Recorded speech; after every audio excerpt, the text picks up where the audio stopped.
The entire restaurant was paralyzed in shock when the quiet waitress responded flawlessly in Japanese to the city's most feared underworld figure, a man no one had ever understood.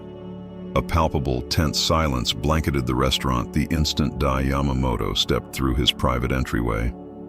This wasn't the silence of admiration.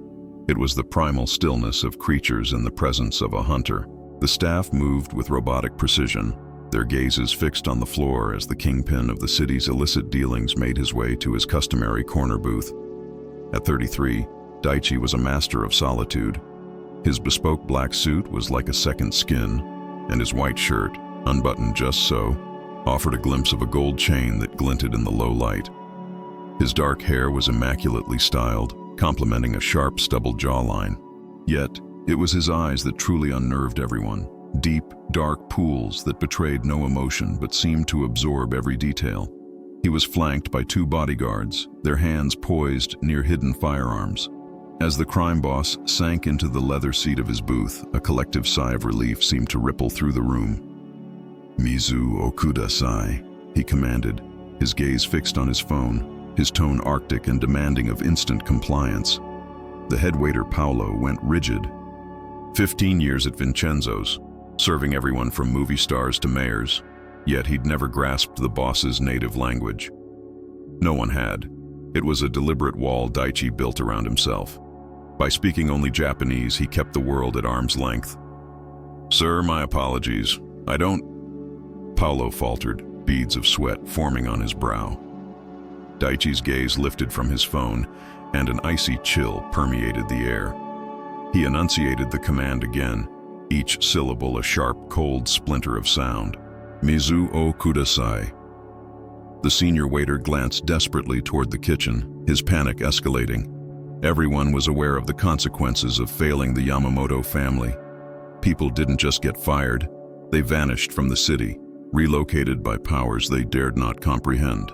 "Right away, sir. I'll figure it out." "He's asking for water." The voice sliced through the tension like a razor. Every head swiveled toward the young woman who had spoken. She stood by the service station, her red apron stark against a simple black shirt, her light brown hair tied in a neat ponytail. Emily Carter, 24, had been an employee at Vincenzo's for 8 months. She was a quiet presence, always early, always late to leave, and had never once involved herself in matters concerning the restaurant's most formidable patron, until this moment. Daichi's focus snapped to her, sharp as a spotlight. For the first time in a long while, he was genuinely surprised. His face remained a neutral mask, but a flicker of something, curiosity, maybe suspicion, danced in his dark eyes. "Nihongo ga wakarimasu ka?" he challenged, his tone edged. "Do you understand Japanese?" Emily met his intense stare without wavering, although her hands trembled slightly around her notepad. "Hi, Sukoshi hanasemasu." "Yes, I can speak a little." The restaurant's atmosphere became so still, it was as if time had stopped. Paolo stared, horrified, convinced he was about to witness a disaster. The bodyguards grew taut, searching their boss for any signal of a threat. But Daichi simply settled back into the leather, studying this unforeseen translator with an unnerving intensity. "Anata no osume no ryori wa nani desu ka?" "What do you recommend?" "The chef prepared fresh uni tonight," Emily answered in Japanese. Her accent clearly American, but her grammar surprisingly sound. "If you'd like something less adventurous, the Wagyu is exceptional. Medium rare with truffle butter." A shadow of a smile, or something very close to it, touched Daichi's lips. "Your pronunciation could use some work." "My apologies," she replied, switching back to English, a faint blush on her cheeks. "I'm self-taught." "Why?" The single word hung in the air, dense with unspoken questions. Emily paused, acutely aware that every person in the room was eavesdropping behind a facade of work. "My best friend in college was from Japan," she finally explained, her voice softer. "Before she passed away, she made me promise I'd learn. She said it would open doors I never knew were there." Something in Daichi's expression shifted, a subtle change anyone else might have missed. But Emily saw it, a fracture in his carefully constructed armor. Grief has a way of recognizing its own. "The Wagyu," he said in Japanese. "Medium rare." "And your name?" "Emily Carter." Emily Carter, who speaks the language of the departed out of loyalty. He switched to English, his accent pronounced but steady. "Interesting." Before she could reply, Paolo practically dragged her away from the table, his face ghostly white. "What were you thinking? You never go near Mr. Yamamoto unless you're called. Do you have any idea what kind of man he is?" "I was just helping," Emily protested under her breath as they retreated toward the kitchen. "Helping?" Paolo hissed. "He isn't some tourist needing menu advice. The Yamamoto family has a hand in everything from the docks to the financial district. When he makes a call, problems are permanently erased. And you just put yourself on his radar." Emily glanced back at the corner booth. Daichi was deep in a rapid-fire Japanese conversation on his phone, his expression displeased. His guards were motionless statues, and the other patrons gave his area a wide berth. "He just wanted some water," she said, though her heart hammered against her chest. "He wanted solitude," Paolo corrected, "and you just destroyed it." The remainder of Emily's shift was a tense haze of worried looks and hushed admonitions from her colleagues. The Wagyu was cooked with an obsessive level of care. No one dared to disappoint the man whose name alone kept the city's other crime syndicates in check. When Emily presented the dish, Daichi was engrossed in his tablet, his face unreadable. "Dozo," she said softly, placing the plate before him. "Please enjoy." "Sit." Emily blinked. I'm on the clock, sir." "Sit," he repeated, indicating the seat opposite him. It was not a suggestion. She slid into the booth, hyper-aware of the guard's watchfulness, of Paolo's aghast face across the room, of her pulse pounding with an emotion that was either fear or something far more precarious. "Tell me," Daichi said, slicing into the perfectly prepared steak. "Why does a waitress in a fine dining establishment need to know Japanese?" "I told you, my friend." "Was that the only reason?" His gaze held her captive. "Or did you imagine it might be advantageous in a city where my family's influence is pervasive?" "I didn't know who you were until tonight," Emily stated truthfully. "I've seen you before, but people don't discuss the regulars. At least not with me." Daichi scrutinized her, his skill in detecting falsehoods honed by years of building an empire. Whatever truth he found in her expression seemed to suffice as he nodded slowly. "Your friend, what was her name?" "Yuki Tanaka." "How did she pass?" The question should have been invasive, but the undertone in Daichi's voice suggested a deep familiarity with loss. Emily found herself replying, "A car accident 3 years ago. She was in Kyoto visiting family." Her voice faltered. "She was supposed to return and teach me how to make authentic okonomiyaki. I ended up learning from online videos and language apps instead." "That explains why your grammar is stronger than your accent," Daichi noted. "You learned from books, not from conversation. There aren't many people to practice with where I live." "No," he concurred, a dark flicker in his eyes. "There wouldn't be." They sat in a strange quiet for a moment, the restaurant's buzz fading into the background. Emily knew she should get back to her tables, stop looking at this man who radiated danger like a live wire.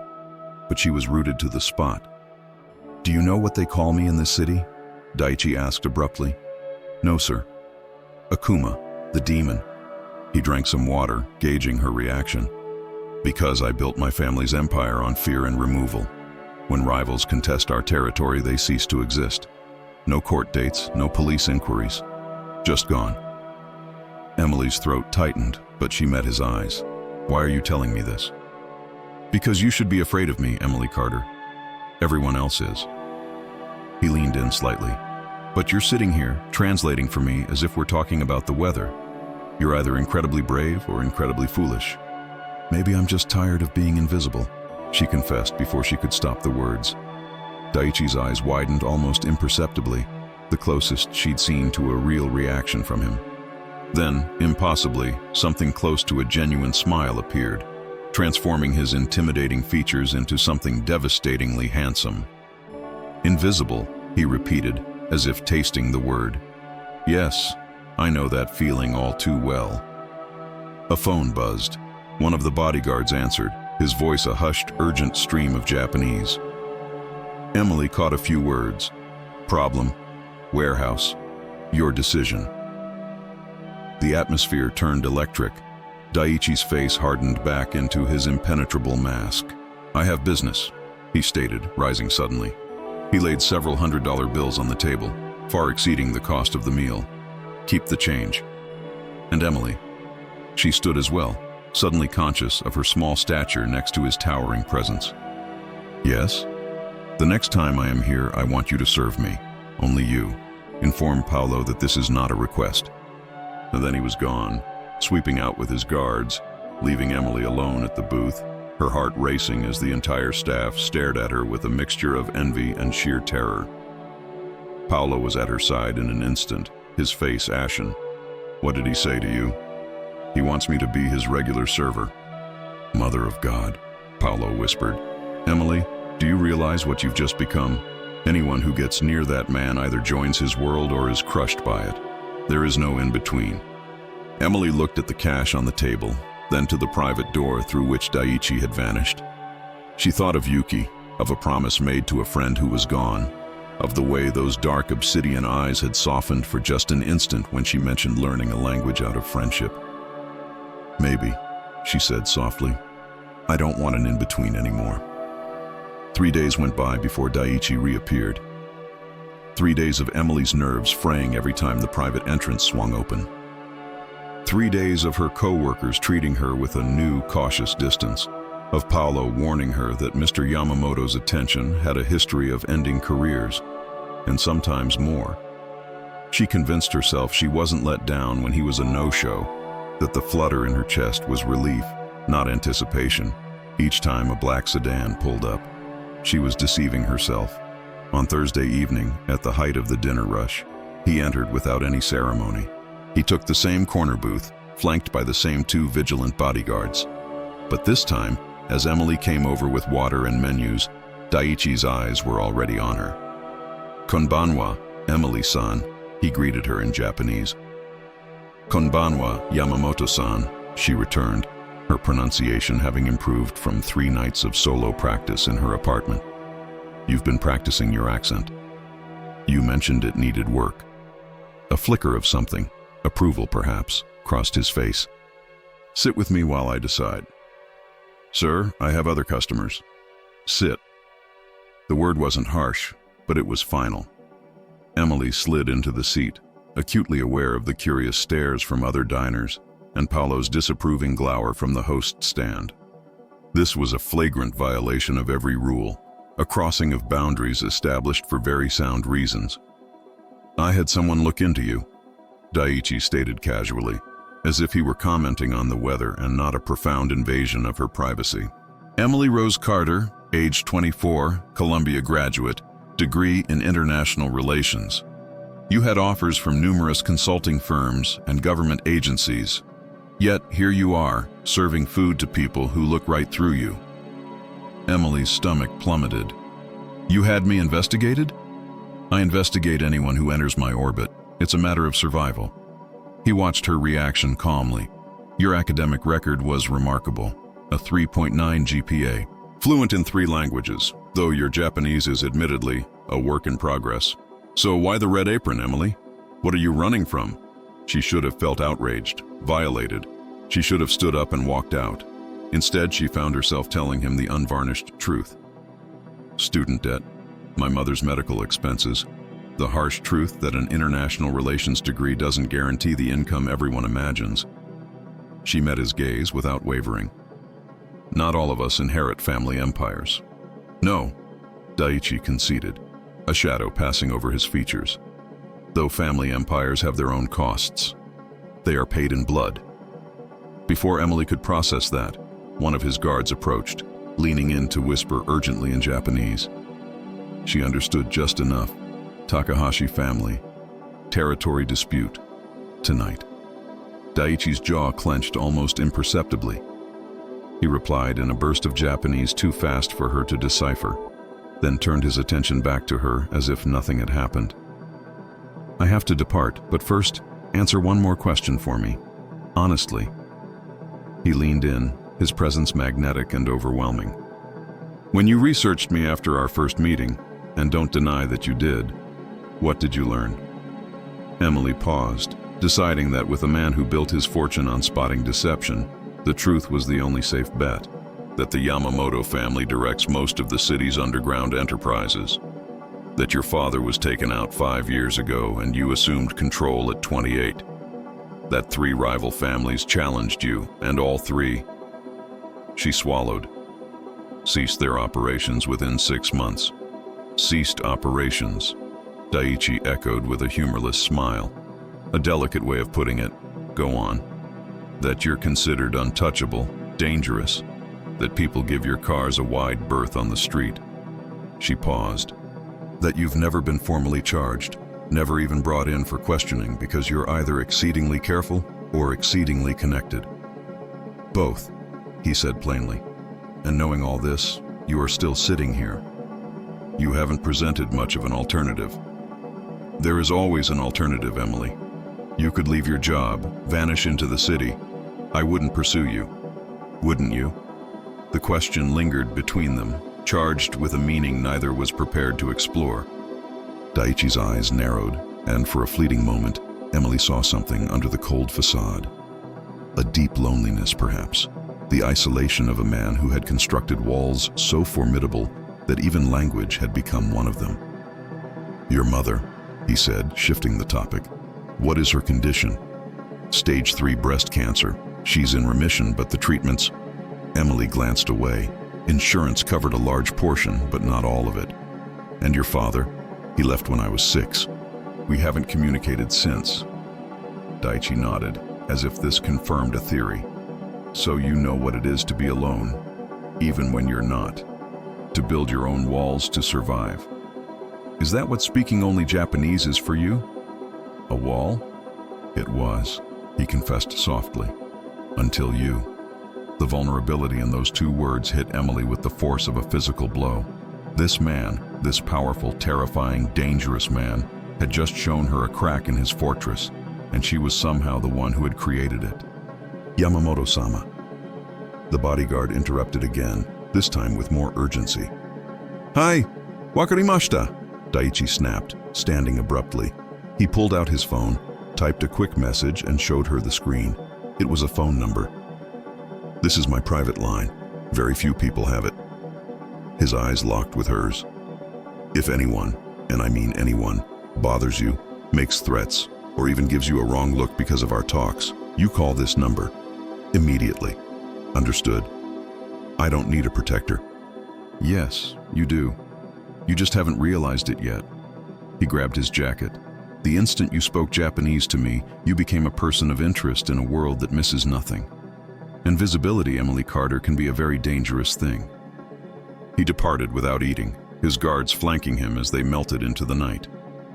Emily sat alone in the booth, staring at the number she had hastily saved in her phone, her hands trembling. Paolo materialized instantly. What did he say? That I'm visible now. Christ. Paolo raked a hand through his thinning hair. Emily, listen to me. Whatever hold Yamamoto has on you, it's not going to end well.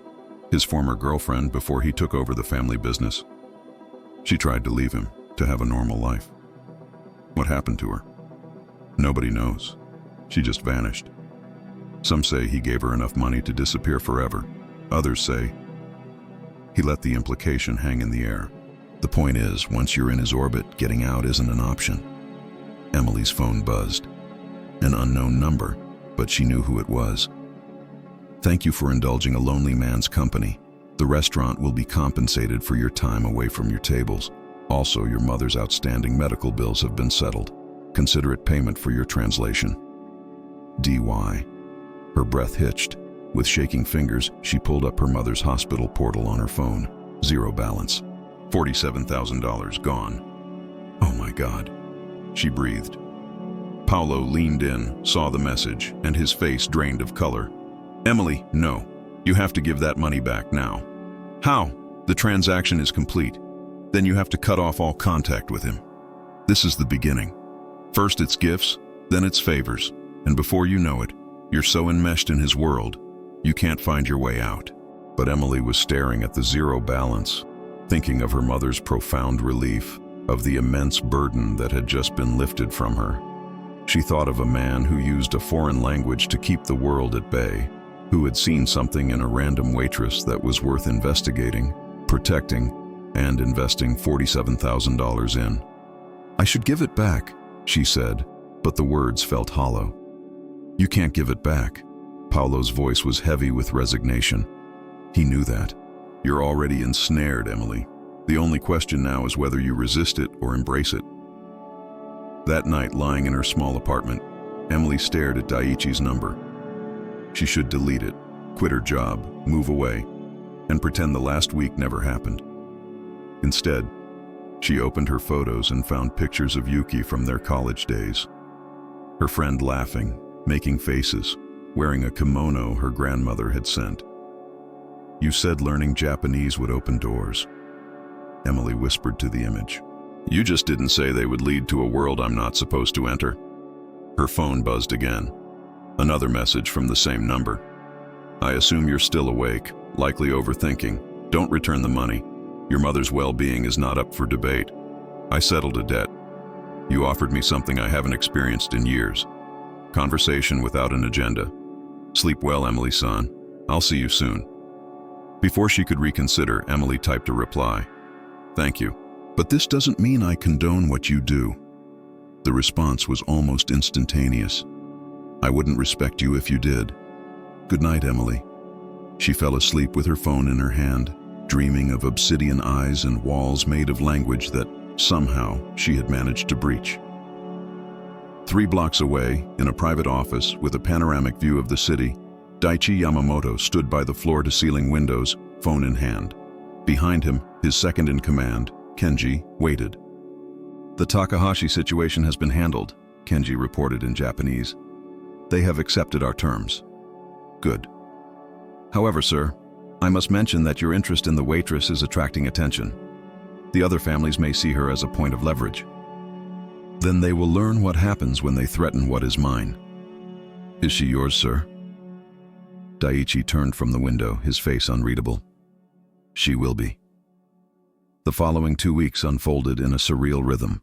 Daichi visited Vincenzo's 3 or 4 times a week, always at the same booth, always asking for Emily, and always motioning for her to join him. They discussed everything and nothing. He'd inquire about her day, her studies, her mother's health. She'd practice her Japanese, stumbling through phrases as he patiently corrected her. They talked about books, politics, and the city's nocturnal transformation. They never touched upon his business, the empire built on fear, or the methods used to keep rivals in check. It was a silent pact. In that corner booth, they existed in a bubble, separate from the world outside. Emily told herself it was harmless, just chats with an intriguing, albeit dangerous, regular. But she couldn't rationalize the way her heart pounded whenever he entered, or why she'd begun studying kanji in her free time, or why she now dressed with extra care on the nights he was expected. "You're dancing with fire," her co-worker Sandra cautioned one evening, watching Daichi's car arrive. "Sure, the man is handsome, but he's also got a dark history." "We're just talking," Emily countered. "Honey, men in his position don't just talk to women like us, whatever his intentions are. It's not for conversation practice." But Sandra was mistaken, Emily thought. Daichi did want to talk. He seemed to crave genuine connection with someone who saw the man behind the fearsome reputation. Someone who didn't flinch at his presence or scrutinize his every word. Someone who had learned his language not for personal gain, but for the love of a friend gone too soon. Tonight, he arrived later than his usual time, a visible tension in his posture. As Emily approached, she spotted a small cut on his jaw, almost hidden by his stubble. "What happened?" she asked in Japanese, taking a seat across from him without being asked, a habit she'd grown comfortable with. "A business disagreement," he answered curtly. "It's not your concern. You're bleeding. It's nothing." Emily went to the kitchen and returned with a first aid kit, ignoring his dismissive gesture. She moistened a cotton pad with antiseptic and reached over the table. "This might sting," she said. The moment her fingers made contact with his jaw, the atmosphere between them shifted. Daichi froze, his eyes locking on hers with an intensity that stole her breath. She gently dabbed the cut, aware of his skin's warmth, the faint scent of his cologne, and the jump of his pulse under her touch. "Emily," he said, his voice low and rough. "Almost done," she murmured, applying a small bandage. His hand shot out, encircling her wrist before she could retract it. The grip wasn't harsh, but it was firm enough to hold her in place. "Do you have any concept of how dangerous this is? Tending to a small cut. This, us, these talks." His thumb brushed over her pulse, feeling its frantic rhythm. "I have built my entire adult existence on distance and control. And you, with your flawed accent and your honest eyes, are dismantling it all." Emily should have pulled back. She should have reminded him that this was her job, that he was a patron, that the rumors about him were likely true. She should have done anything but lean in a little closer and whisper, "Maybe I want to. You don't understand what you're saying. Don't I?" She met his gaze, seeing the internal battle raging within him, desire warring with a fierce protectiveness. "I'm not a child, Daichi. I know who you are and what you're involved in." It was the first time she had used his given name. The intimacy of it hung between them like a shared secret. "If you know," he said softly, "then you should run. Is that what you want?" "What I want," Daichi said, his gaze dropping to her lips. "And what is best for you are two entirely separate matters." A phone buzzed. His, not the guard's. He glanced at the screen, and his expression hardened into something formidable. "I have to leave. Another disagreement?" Something of that nature. He stood, but he didn't let go of her wrist. "Emily, I need a promise from you." "What is it?" "If anyone comes to you asking questions about me, anyone, you say nothing and you call me. Do not be brave. Do not try to deal with it on your own. Just call." A spike of fear shot through her. "What's going on?" "War," he said bluntly. "The Takahashi family is breaking our territory agreements. It's going to get messy." His grip tightened for a second. "I can keep you safe, but only if you allow me to." "I don't need—" "Yes, you do." He finally let go of her wrist, and she saw a look in his eyes she'd never seen there before. Fear. Not for himself, but for her. The moment it gets out that Daichi Yamamoto is meeting with the same woman every night, that he's paid her debts and speaks to her in his native tongue, you become a target. My rivals will see you as my weakness. "Am I?" Emily asked, the words escaping before she could stop them. "Is that what I am to you? A weakness?" Daichi reached out, his fingers brushing her cheek with a touch so light she barely felt it. "You are the first person in 5 years who has made me feel human again, not just a title. So yes, Emily Carter, you are the most dangerous weakness I have ever had." Then he was gone, leaving her alone, with her heart pounding and her cheek tingling where he had touched her. Paolo was at her elbow. Whatever that was, it has to stop. Now. It is not just anything. I've been here for 15 years, Emily. I know what happens when civilians are caught in the crossfire of these territory fights. The Takahashis won't think twice about using you against him. How do you know about them?" Paolo sighed. "Because this restaurant is on the borderline between their territory and Yamamoto's. We've maintained neutrality, but that means we see and hear things. And the word on the street is that tensions are about to explode." Emily touched her cheek, remembering Daichi's look, as if she were something both precious and terrifying. "I can't just stop seeing him, Paolo." "Then God help you." That night, Emily couldn't sleep. She lay in her apartment, listening to the city's symphony, thinking about dark eyes and profound isolation. At 2 a.m., her phone buzzed. "Are you awake?" "DY." "Can't sleep," she replied. "Neither can I. My thoughts are too loud. Want to talk about them?" A long silence, then. "I'm thinking about how impossible this is, about all the reasons I should keep my distance from you, and about how none of those reasons matter when you look at me like I'm something other than a monster." Emily's breath caught.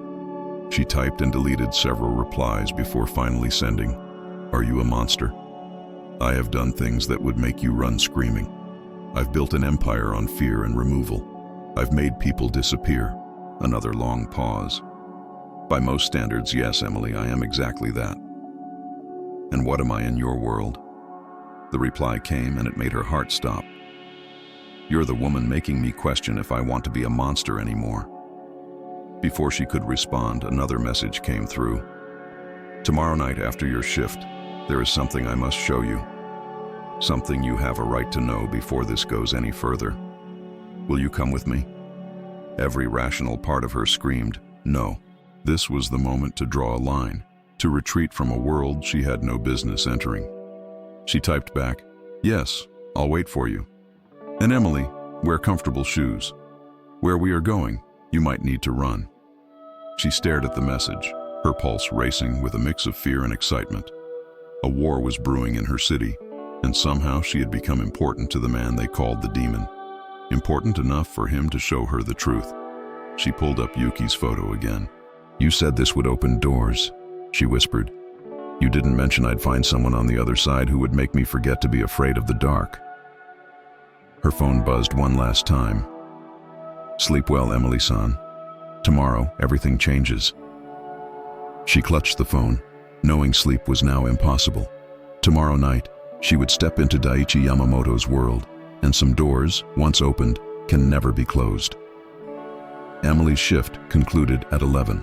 By 11:15, she was waiting by Vincenzo's back entrance, her practical sneakers feeling wholly unprepared for what was to come. The alley was dimly lit by a single flickering streetlight. A sleek black car glided to a silent stop. It wasn't his usual sedan with guards. This was something lower, faster. The driver's window slid down, revealing Daichi at the wheel, alone. "You came," he said, a note of genuine surprise in his voice. "You asked."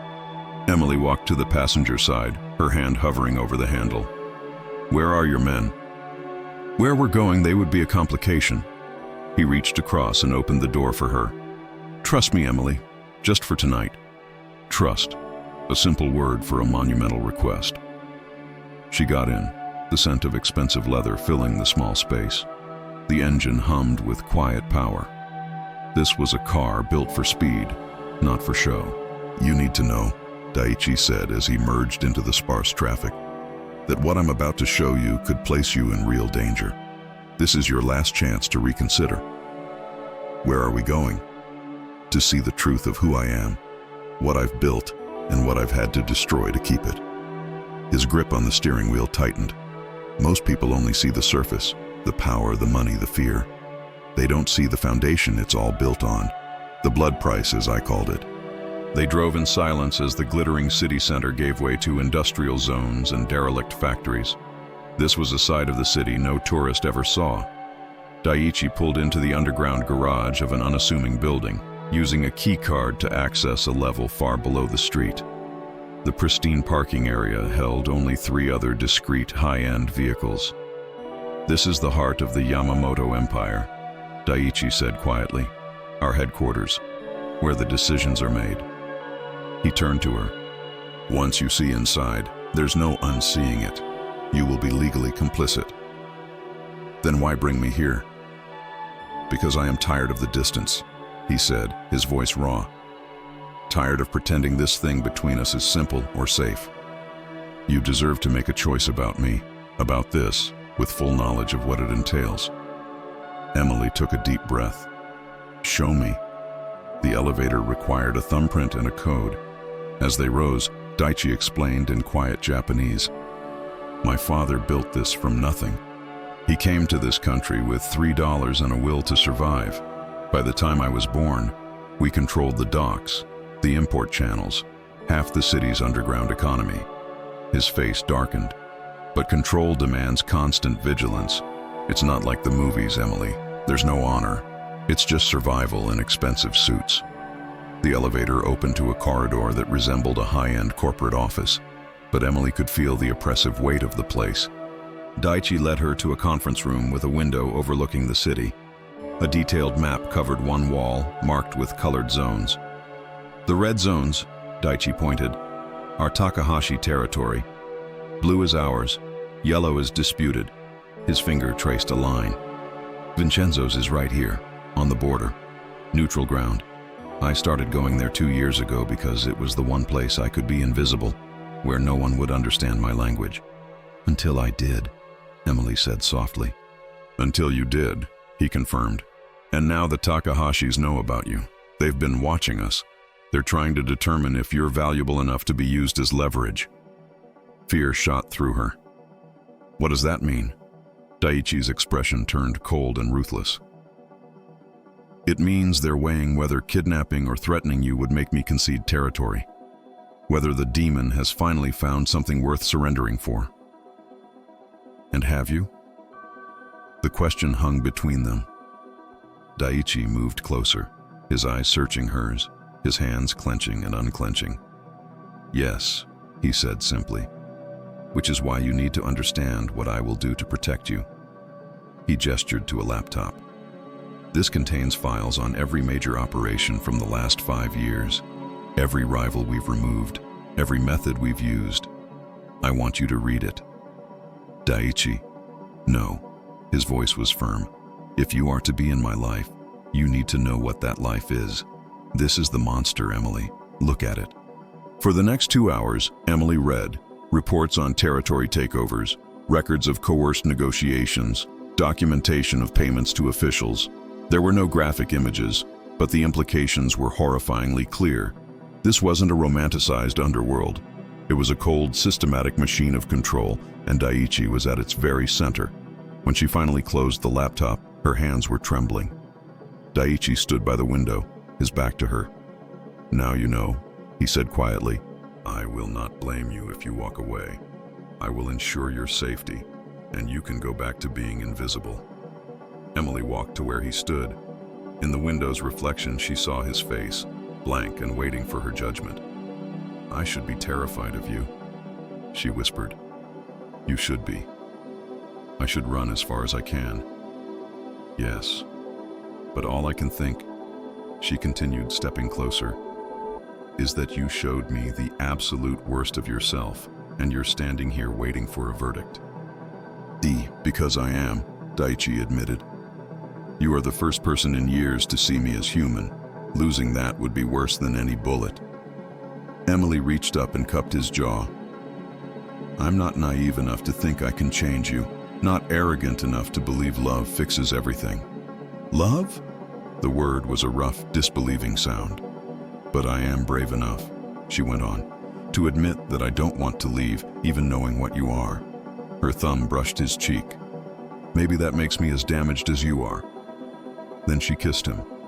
It wasn't a gentle kiss. It was months of tension and unspoken feelings finally breaking free. For a moment, Daichi was rigid with shock. Then his own control shattered.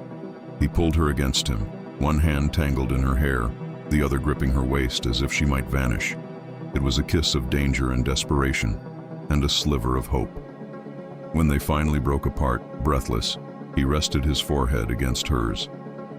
This is insane, he whispered in Japanese. Completely, she agreed in the same language. I can't promise you a safe life. I know. The Takahashis will come for you. Then teach me how to survive in your world. Daichi pulled back, searching her eyes for any doubt. He nodded slowly. All right, but we do it my way. Security protocols, safe locations, guards, and you learn to defend yourself. I need to know you can buy time until I can get to you. Agreed. A phone on the table buzzed. He glanced at it, and his entire demeanor shifted back to the lethal commander. What is it? Emily asked. The Takahashis just made their move. They've seized one of our shipping routes. He was already pulling up files, making calls in rapid Japanese. This is the beginning. They're testing us. What will you do? Daichi looked at her, and she saw the man from the files, the one who had built an empire on elimination. I am going to remind them why people call me Akuma. He pulled her into one more fierce kiss. But first, I'm taking you somewhere safe, somewhere they can't reach you while I deal with this. I don't want to hide. This is not a negotiation, Emily. The realities of these conflicts are not something you can witness and remain untouched. His voice was absolute. You wanted to be in my world. This is me protecting what is mine. Let me. She wanted to argue, but the genuine fear in his eyes, fear for her, stopped her. Okay, she whispered, but you come back to me. Always, Daichi promised. I've spent 5 years being a monster because it was easier than being human. You don't get to give me back my humanity and then disappear. 20 minutes later, Emily was in a luxurious apartment she'd never seen, one of the Yamamoto family's safe houses. 2 female guards were posted outside. Daichi handed her a phone with a single number programmed in it, his. I will end this quickly, he said at the door. 3 or 4 days. Then we figure out what our life looks like. Be careful. He smiled, but it was cold. Careful isn't how wars are won, Emily. They're won by being more ruthless than the other side. He touched her cheek, the gentleness a jarring contrast to his words. Sleep. I'll call when it's done. Then he was gone, and Emily was alone in a gilded cage. She sank onto the couch, her mind a whirlwind. She had just committed to a man who ordered destructions as easily as others ordered dinner. A man who had shown her his darkest self and waited for her to run. A man who looked at her like she was both his salvation and his greatest liability. Her phone buzzed, a text from him. Thank you for not running, for seeing the monster and staying. Whatever happens, remember that you have given me something worth fighting for beyond just power. That changes everything. Stay safe, Emily-san. D.Y. Emily clutched the phone, tears streaming down her face. Not of fear or regret, but from the profound realization that she had crossed a point of no return. She had chosen love in a world of violence, humanity in an empire of demons, and somehow it felt like the most right-wrong decision she had ever made. 3 days passed in the opulent apartment, 3 days of silent guards, delivered meals, and vague news reports about gang activity in the industrial district. Emily tried calling Daichi twice, but it went to voicemail. She didn't leave a message. On the morning of the 4th day, her phone finally rang. Emily. His voice was ragged with exhaustion, but it was him. It's finished. Are you okay? Physically, yes. The Takahashi family has accepted our terms. They're withdrawing. A pause. It was not pleasant. Emily closed her eyes, not wanting to imagine what that meant. When can I see you? Tonight. I'll pick you up at 7. There's something I need to show you. The aftermath. You need to see the reality of choosing me. Then, if you still want this, we move forward. Together. His voice softened. I am not trying to scare you away. I'm trying to build this on a foundation of truth. At 7 sharp, the door opened. The man who entered was not the polished Daichi she knew. His suit was wrinkled, his eyes shadowed with exhaustion, and a fresh bruise darkened his jaw. You look terrible, Emily said, going to him. War is not kind, even to the victors. He pulled her into a fierce embrace that spoke of relief and fatigue. God, I missed you. What happened? The version for public consumption? We had aggressive negotiations that resulted in a mutually beneficial agreement. He pulled back, his eyes searching hers. The truth? I had to make examples, to show them that threatening you would bring consequences they are not equipped to handle. Did people? She couldn't form the words. No one was terminated. Not this time. Daichi's face was grim. But several of their key people are no longer in a position to cause trouble. He led her to the car. They drove toward the waterfront, to an area of renovated warehouses. This is where it began, he said, parking. My father's first legitimate business. They took an elevator to a massive top-floor loft. The walls were covered in photographs of the Yamamoto organization through the years, centered around a large portrait of Daichi's father. He was taken out here, Daichi said quietly. 5 years ago. A rival family thought it would make us vulnerable. They were wrong. It just taught me that mercy is a luxury we cannot afford. Emily stood beside him, studying the portrait. The resemblance was uncanny. Is that when you stopped speaking English in public? She asked softly. Yes, my father met people on their terms. made them comfortable before he ruined them. Daichi's voice was bitter. I decided to do the opposite. The language barrier became a weapon and a shield. Until you, he agreed, turning to her. Emily, when my father passed, I inherited his enemies and his blood debts. For 5 years, I've managed it by being colder and more ruthless than anyone. But then you walked into that restaurant, and I realized I was slowly destroying myself. He took her hands. You made me remember how to be a man, not just a monster. So change, Emily said. Walk away from it. It's not that simple. If I step down, a power vacuum will be filled by someone far worse. He touched her cheek. But I can change how I lead. Start moving toward legitimate businesses. It won't be easy, but with you, I can remember why it's important. What are you saying? Daichi took a deep breath. I'm saying you've become more important than power. That in the middle of all those grammar lessons, I fell completely in love with a waitress who learned Japanese for a friend and stayed for a monster. Emily's breath caught. You love me? Desperately, terrifyingly. His thumb brushed her cheek. So I'm offering you a life with me, knowing everything, security and danger, wealth and complicity, a man who is trying to be better. And what do you want from me? Everything, Daichi said simply. Your mornings, your nights, your terrible accent, your presence, your voice speaking Japanese when the world is too heavy. He pulled a small box from his pocket, revealing a simple, elegant diamond ring. I want you to marry me, Emily Carter. Be my partner in everything, including redemption. Emily stared at the ring. It was insane, impulsive, illogical. Weeks, not years. Too fast, too dangerous. Yes, she whispered. Daichi's eyes widened. Yes? Yes, I'll marry you. Yes, I'll learn your world. Yes, I will be there to remind you that you are more than your title. She took the ring and slid it onto her own finger. And yes, I love you too, even though you're a criminal and probably crazy and definitely bad for my long-term health. He kissed her then, a kiss of promise and commitment, of choosing each other against all logic. When they parted, he rested his forehead against hers.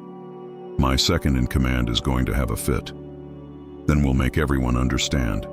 Emily's voice was firm. I'm not leverage, I'm family. You teach me to survive in this world, and I'll teach you how to live in it without losing yourself. Deal, he smiled, the first truly unguarded smile she'd ever seen. Fair warning, Yamamoto family weddings are extensive. I'll wear my red apron over the kimono, keep everyone on their toes. Daichi laughed, a sound so purely joyful it brought tears to Emily's eyes. I love you, he said again, as if learning the words. I've survived assassination attempts, but nothing has terrified me more than those 3 words. Good, Emily said, kissing him softly. Fear means you're taking this seriously. They stayed in the loft late into the night, building a framework for a life that seemed impossible, but felt undeniably real. Daichi explained the security protocols that would now be her reality. Emily talked about her mother, about finishing her degree, about navigating this new world. Your mother will need to know the truth, Daichi said, for her own safety. She's tough. She'll understand. Emily hesitated. But she will worry. Then we will give her no reason to. His expression was serious. Anyone who marries into this family becomes my responsibility. That includes mothers of brave daughters. As they left, Emily glanced at the portrait of Daichi's father one last time. Do you think he would approve of me? Daichi considered it. He would say you're a complication, a vulnerability. But he would also recognize that you're the first person who's made me want to be more than what this life demands of me. So yes, Emily-san, I think he'd approve. He drove her back to her apartment building.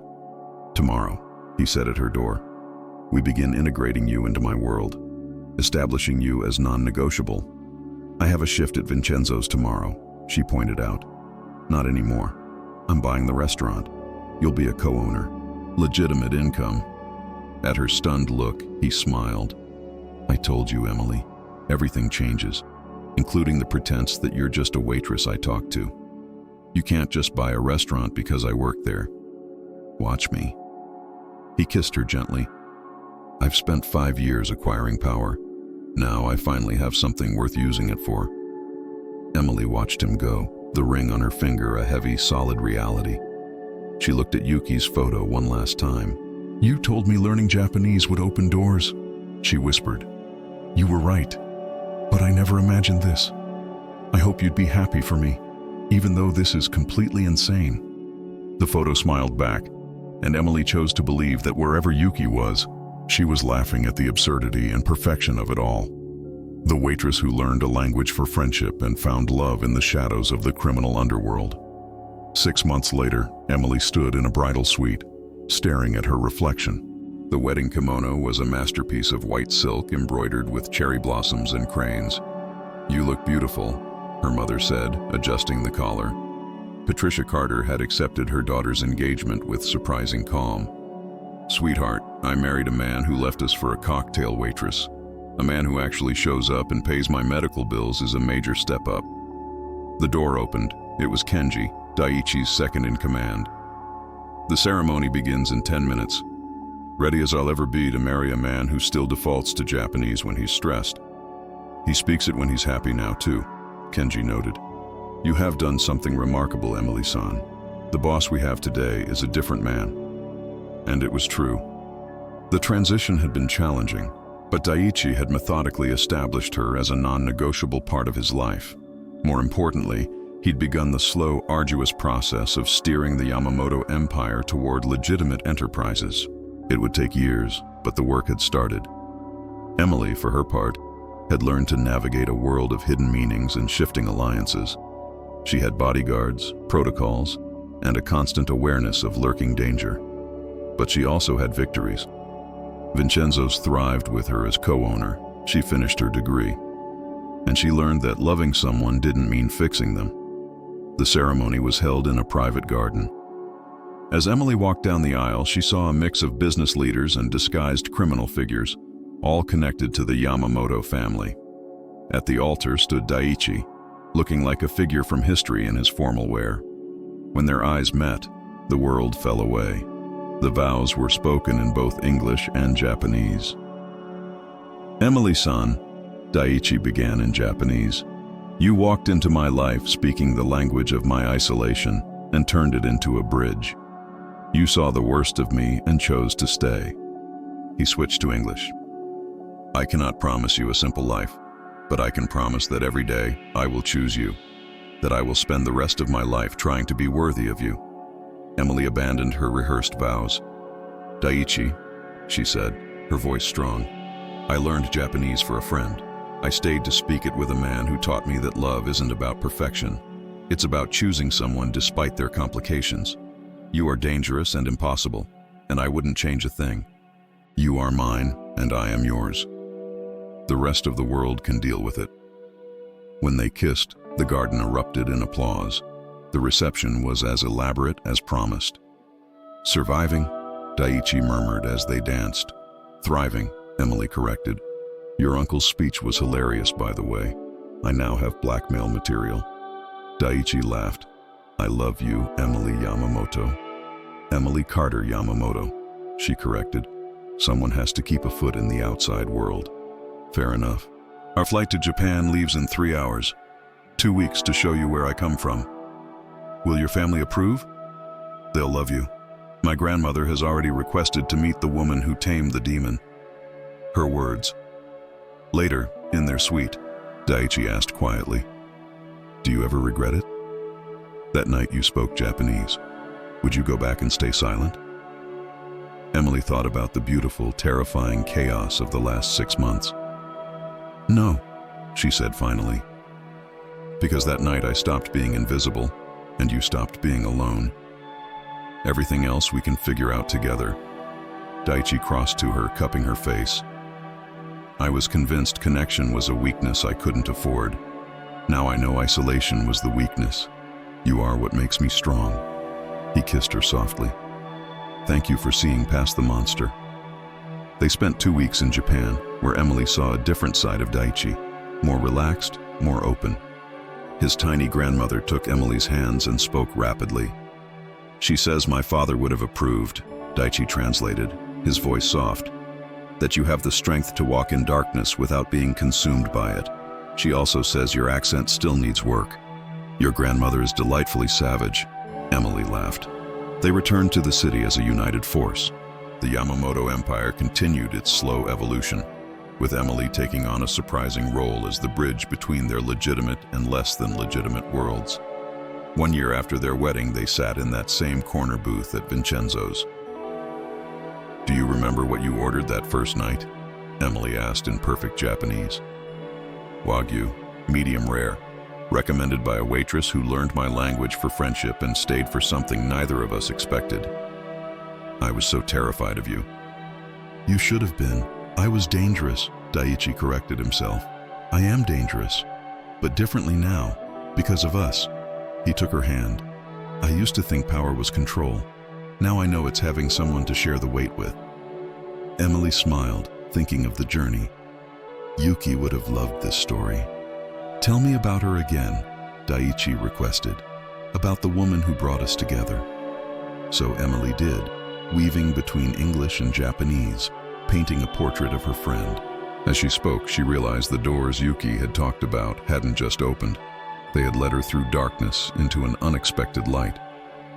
They led her to a man called a demon who had forgotten how to be human until a waitress reminded him that language isn't just about words, it's about connection.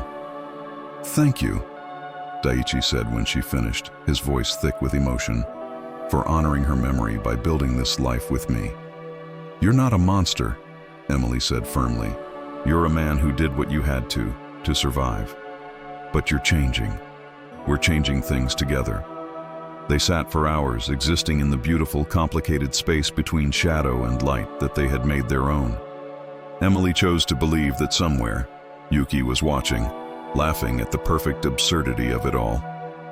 At the promise kept, the language learned, the doors opened, and the love found in the most impossible of places. The language of silence had become the language of connection, and Emily Carter Yamamoto, once an invisible waitress, now the partner of a man reshaping an empire, finally understood what Yuki had meant.